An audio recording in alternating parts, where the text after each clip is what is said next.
आधी छोड़ पूरी को धावे, पूरी मिले न आधी पावे। नमस्कार, मैं हूं अवधेश श्रीवास्तव और हम चर्चा कर रहे हैं रिच डैड पुअर डैड की।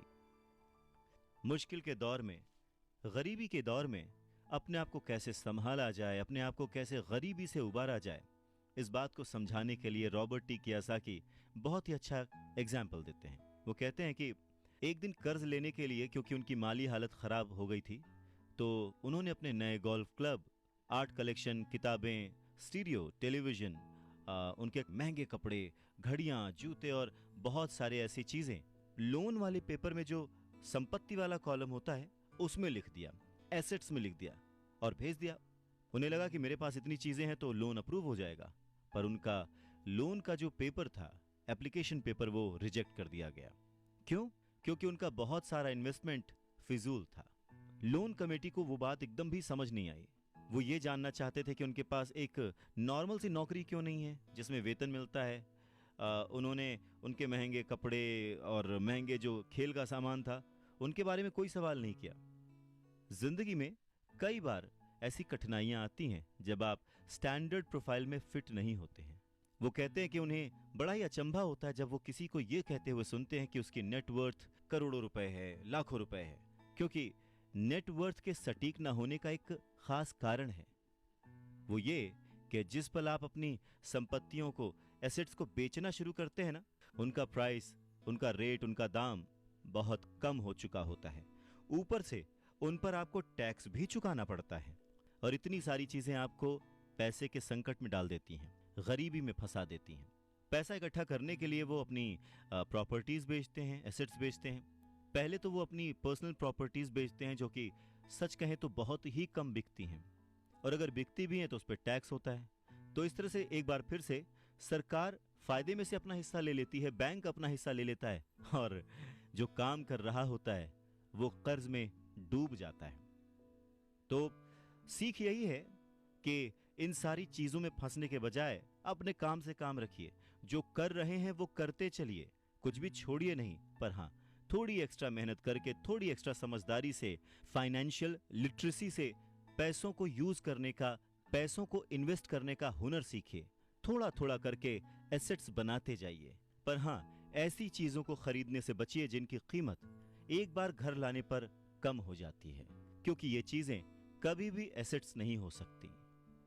गरीबी से बचने का एक दूसरा तरीका यह है कि अपने खर्च कम कर लें, अपनी रिस्पॉन्सिबिलिटीज को और घटा लें और मेहनत ज्यादा करना शुरू कर दें जिससे इनकम ज्यादा हो। अब बहुत सारे लोगों को इस बात में कंफ्यूजन हो सकती है कि सही जगह निवेश करने का क्या मतलब है, सही इन्वेस्टमेंट क्या है। तो रॉबर्ट टी कियोसाकी कहते हैं कि ऐसा काम करें जिसमें आपकी मौजूदगी की जरूरत ना हो।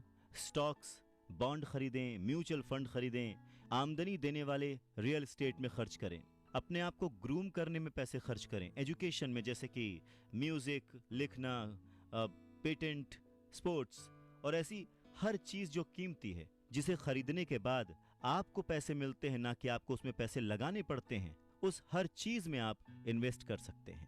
सबसे जरूरी बात, आप जहां भी इन्वेस्ट करते हैं हमेशा ध्यान रखें कि उस इन्वेस्टमेंट से आपको प्यार हो। जैसे कि रॉबर्ट टी कियोसाकी को इमारतों से और जमीन से प्यार था, तो उन्होंने बहुत सारा इन्वेस्टमेंट रियल एस्टेट में किया।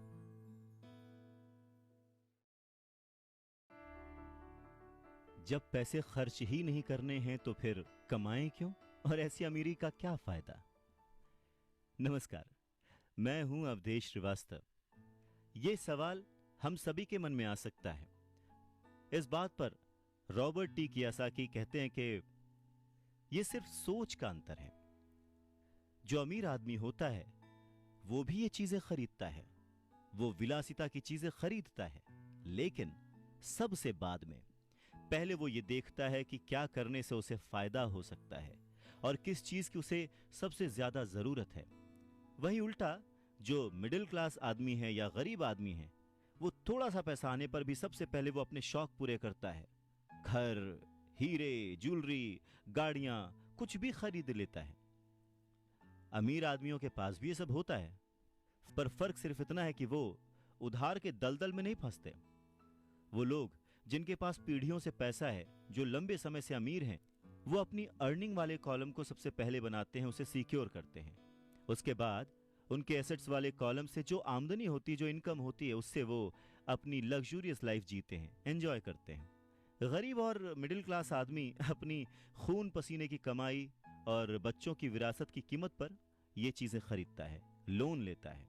सच्ची लग्जरी असली संपत्ति में निवेश करने और उसे विकसित करने का प्रोत्साहन देती है, उसे बढ़ावा देती है। रॉबर्ट टी कियोसाकी इस बात को एक एग्जाम्पल से समझाते हैं कि जब उनकी वाइफ और उनके पास उनके अपार्टमेंट से अतिरिक्त पैसा आने लगा, रेंट या कुछ भी, तब वो बाजार गए और उन्होंने अपने लिए एक महंगी गाड़ी खरीदी। इसमें जरा सी भी मेहनत नहीं लगी या जोखिम नहीं था, क्योंकि वो पैसा उन्होंने अपनी सेविंग से नहीं बल्कि अपार्टमेंट हाउस के इनकम से खरीदा था। पर इसके लिए उन्होंने 4 साल तक इंतजार किया, पेशेंस के साथ थोड़ा थोड़ा पैसा इकट्ठा करते रहे, और जब रियल एस्टेट पोर्टफोलियो बढ़ा तो आखिरकार वो उन्हें इतना पैसा दे गया कि एक महंगी कार खरीदी जा सके। ज्यादातर लोग अक्सर इच्छा जागने पर बिना सोचे समझे जाते हैं और कर्ज पर कार या कोई और चीज खरीद लाते हैं।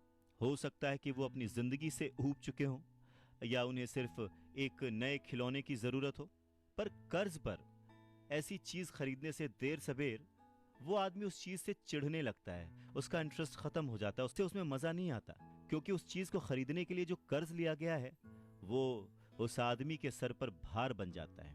अगर एक बार आप अपने बिजनेस को बनाने, उसमें इन्वेस्ट करने का समय निकाल लेते हैं तो फिर आप उसमें जादू की छड़ी भी घुमा सकते हैं, जो अमीरों का सबसे बड़ा राज है। और ये राज अमीरों को भीड़ से अलग रखता है, या यूं कहें कि भीड़ से आगे रखता है। जो अपने काम से काम रखते हैं, अपने काम में फोकस्ड रहते हैं, और ये उन्हीं को मिलता है जो अपने काम में पूरा मन लगाते हैं, अपने काम से काम रखते हैं, वो लोग अमीर बन जाते हैं।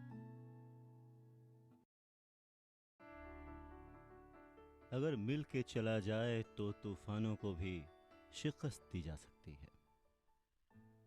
नमस्कार, मैं हूं अवधेश श्रीवास्तव और हम चर्चा कर रहे हैं रॉबर्ट टी कियोसाकी की लिखी book rich dad poor dad की। रॉबर्ट टी कियोसाकी अपने बचपन का एक किस्सा सुनाते हैं। कहते हैं कि मुझे याद है, हमें स्कूल में रॉबिन हुड और उनके सुखी गिरोह की कहानी बताई गई थी। मेरे स्कूल टीचर का मानना था कि ये केविन कॉस्नर की तरह के एक रोमांटिक हीरो की अद्भुत कहानी है जो अमीरों को लूटता था और गरीबों में बांट देता था। तो मेरे रिच डैड की नज़र में रॉबिन हुड हीरो नहीं था, वो उसे बदमाश मानते थे। रॉबिन हुड को गुजरे हुए तो लंबा समय गुजर चुका है, परंतु उसके जो मानने वाले हैं, जो उसके फैंस हैं, वो आज भी जिंदा हैं। न जाने कितनी बार मैंने लोगों को ये कहते सुना है कि अमीरों को और ज़्यादा टैक्स देना चाहिए और उसे गरीबों में बांट देना चाहिए।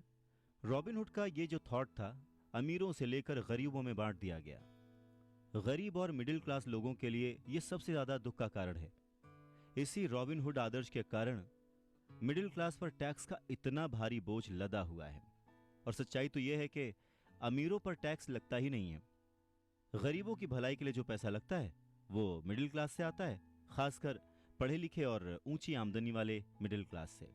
और टैक्स के बारे में अगर हम पूरी तरह से समझना चाहें तो हमें थोड़ा सा इतिहास में, हिस्ट्री में जाना पड़ेगा। रॉबर्ट टी कियोसाकी बताते हैं कि उनके रिच डैड ने बताया था कि इंग्लैंड और अमेरिका में पहले कोई टैक्स नहीं लगते थे। कभी कभार जो वॉर्स होती थी, युद्ध होते थे, उनका खर्च जुटाने के लिए टैक्स जरूर लगाए जाते थे, जिसके लिए किंग या फिर प्रेसिडेंट सिर्फ कह भर देते थे और हर आदमी उसकी बात मानकर अपना सहयोग अपनी इच्छा से देता था। बाद में सन 1874 में इंग्लैंड ने इनकम टैक्स को अपने सिटीजन्स पर लागू कर दिया और 1913 में कॉन्स्टिट्यूशन के 16वें संशोधन के बाद अमेरिका में भी इनकम टैक्स जो है वो लागू हो गया। एक समय था जब अमेरिकी लोग टैक्स विरोधी हुआ करते थे, पर धीरे धीरे लगभग 50 सालों के बाद लोगों ने वो एक्सेप्ट कर लिया। इसमें एक और बात थी, शुरुआत में ये जितने भी टैक्स थे ये सिर्फ अमीरों पर लगाए गए थे। तो रिच डैडी चाहते थे कि माइक और वो इस बात को न भूलें, और उन्होंने ये बात साफ कर दी थी कि टैक्स का जो थॉट है वो लोकप्रिय बना ही इसीलिए कि लोगों को लगता था कि इससे अमीरों को सजा दी जाती है और मिडिल क्लास और गरीबों को मदद मिलती है। पर वक्त ने इस बात को पलट दिया और आज गरीब भी टैक्स का मारा हुआ है और मिडिल क्लास भी। या यूं कहें कि सबसे ज्यादा जो टैक्स का मारा हुआ है वो है मिडिल क्लास। रॉबर्ट टी कियासाकी आगे कहना जारी रखते हैं, एक बार सरकार को टैक्स मिल गया तो उन्हें उसके फायदे नजर आ गए और उनकी भूख बढ़ गई। रिच डैडी ने रॉबर्ट टी कियासाकी को आगे समझाते हुए कहा कि अमीरों ने वक्त के साथ साथ कॉरपोरेशन की ताकत को समझा, एकजुट होकर उन्होंने इस टैक्स को पलट दिया और सारा बोझ उन लोगों के ऊपर डाल दिया जिन लोगों ने कभी इसके सपोर्ट में वोट दिया था, यानी कि गरीब और मिडिल क्लास लोग। और इसके पीछे की सबसे बड़ी वजह अमीरों का पैसा नहीं था, उनकी समझ थी, उनकी जानकारी थी, उनकी अवेयरनेस थी। उन्होंने अपने पैसे को बचाने के लिए संविधान को समझा, रूल्स को समझा और फिर उनमें कमियां निकाली और फिर किस तरह से उनसे बचा जाए ये सब देख परख के कॉरपोरेशन का सहारा लिया और वो उसमें सफल भी हुए। अमीरों और गरीबों के बीच ये लड़ाई सदियों से चलती आ रही है। अमीरों से वसूलों का जो नारा लगाने वाली भीड़ थी वो हमेशा अमीरों के खिलाफ रही और ऐसी लड़ाइयां तब छिड़ती हैं जब किसी एक विशेष वर्ग को ध्यान में रखकर कानून बनते हैं। और ये लड़ाई कब खत्म होगी ये कहा नहीं जा सकता। समस्या यह है कि जो लोग हारते हैं उनमें समझ की कमी है, पर वो ये मानते नहीं।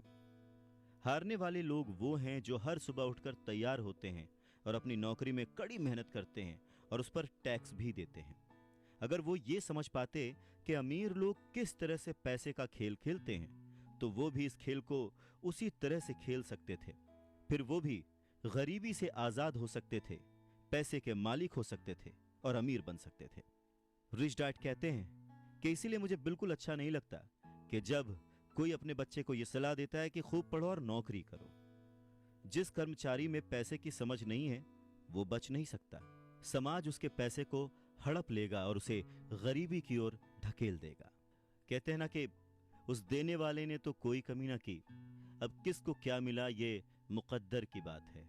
और ये जो मुकद्दर है ये हम अपनी सोच से, अपनी नॉलेज से, अपनी अवेयरनेस से बदल सकते हैं। अमीरी और गरीबी में सिर्फ सोच और समझ का ही फासला है।